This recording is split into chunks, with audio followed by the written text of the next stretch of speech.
In just a few short years of being an entrepreneur, Skyrule Twyst founder and managing director Sammy Mhaule has sent himself apart as one of South Africa's winning entrepreneurs to watch. Now, the proudly South African sparkling juice creator walked away with the prestigious award at the Gauteng Premier Service Excellence Awards 2019. He joins me now in studio to tell us more about his work, and he will be preparing mocktails for us to taste. Very good morning and welcome to you. Thank you so much for joining us. Thank you so much for having me.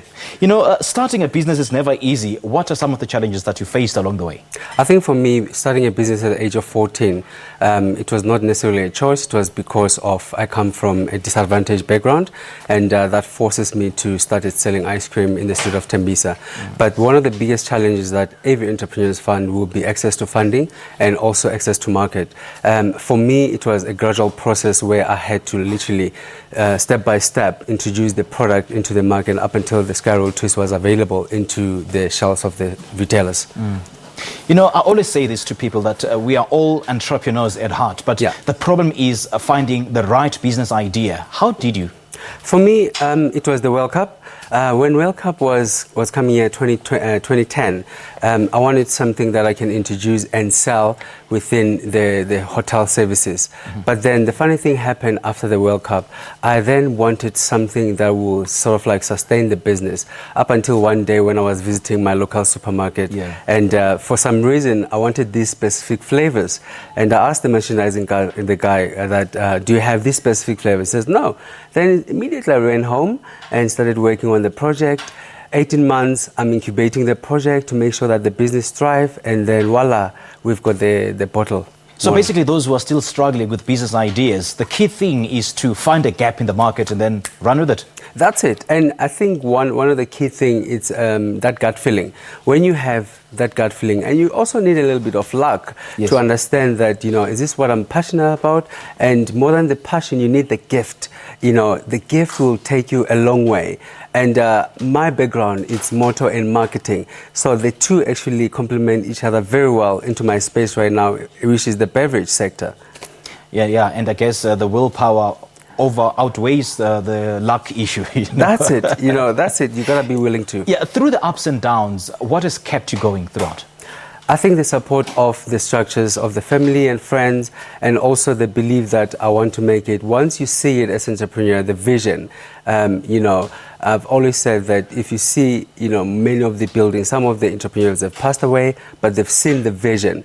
The vision keeps you going. You know, you sort of like see it and then you push towards it, no matter how difficult it can be. And I always say that a good supporting structure, whether it's your mentorship, whether it's a guide, you always need that in order to, you know, lose your mind, not to lose your mind, because you can lose your mind as an entrepreneur. It's very tough. Yeah, you speak of vision, but then there's so many of those entrepreneurs out there who've got a very great vision, but there are hurdles along the way, one of which is the funding. Yeah. How do you skip that hurdle?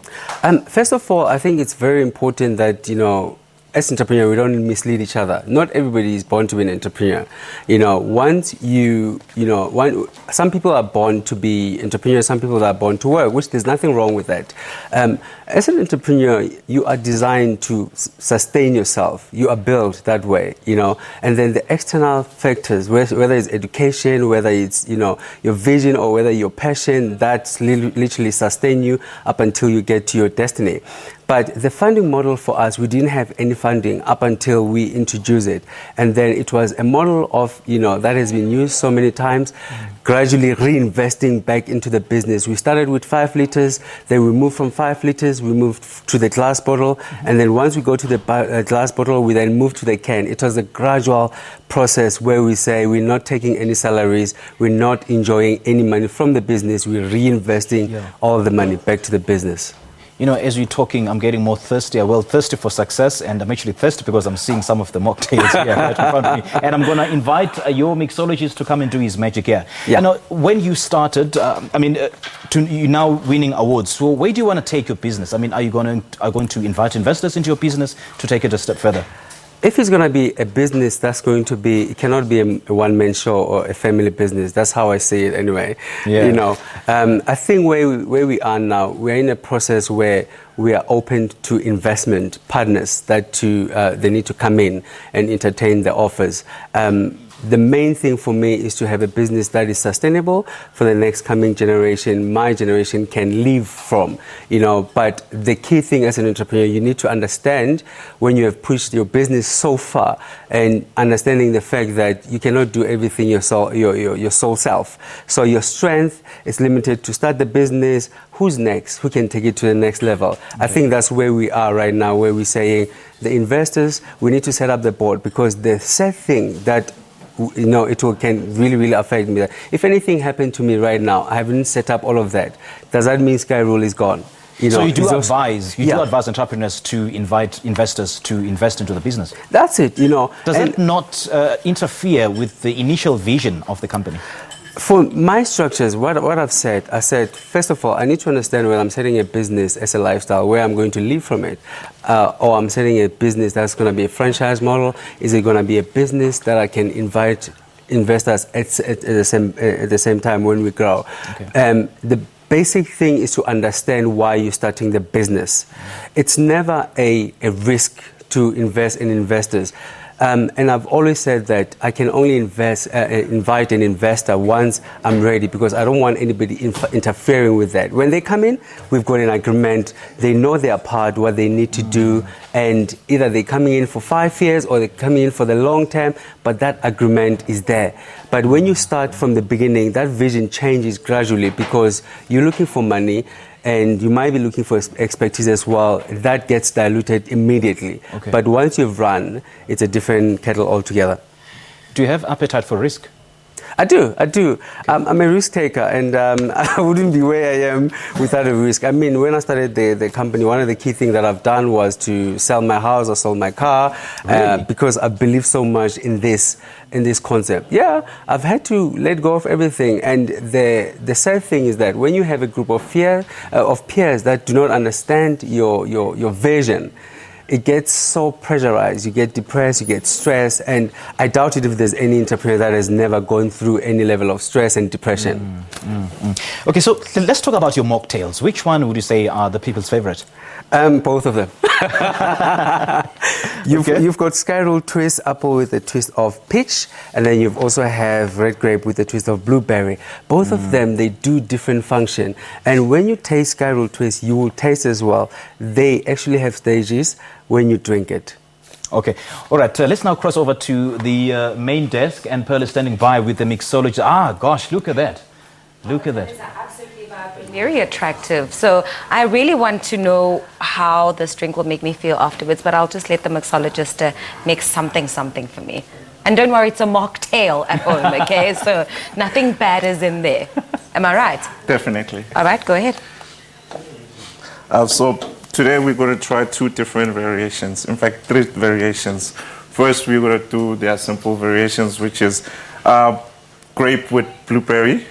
All right, so in a simple class, what you need to have is what we call garnish.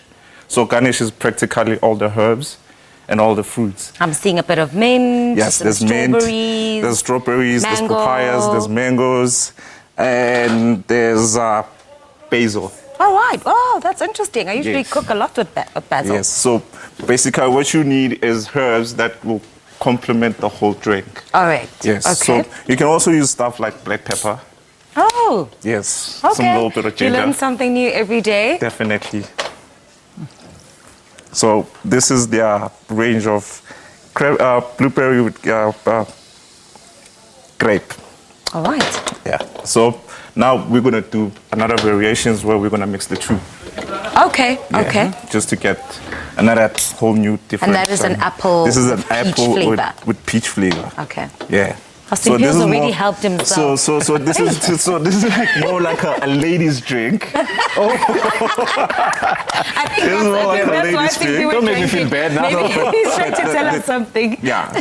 Yeah. So let's just do the combination quick and see how it's going to turn out.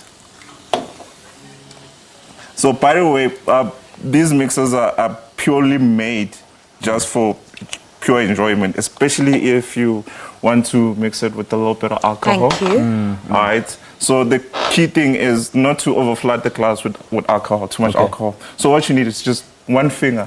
Black people, we use 2 fingers, but we actually need 1 finger. Okay. of alcohol in the glass. Why ladies drink though? Why is it called ladies drink? Ladies It's drink pink. for what? Oh, wow. It's pink. Well, let me give my combination drink a taste. And this is just pure apple and peach. Oh. Yeah. So this is like more of your guys' drink. And Great the herbs stuff. will definitely come through. You'll get to feel the mint, a little bit of mint. Okay. Yeah. And there's also parsley in there. So all those herbs are just there to just clean the palate in your tongue. Yes. It's got actually a very strong minty flavor. Hey? Thank you. All right, So, we learn something new every day. so Thank you so enjoy much. the Skyrule twist. Well, Thank you very man. much. And make sure you Cheers. twisted everything. Enjoy, guys. Awesome.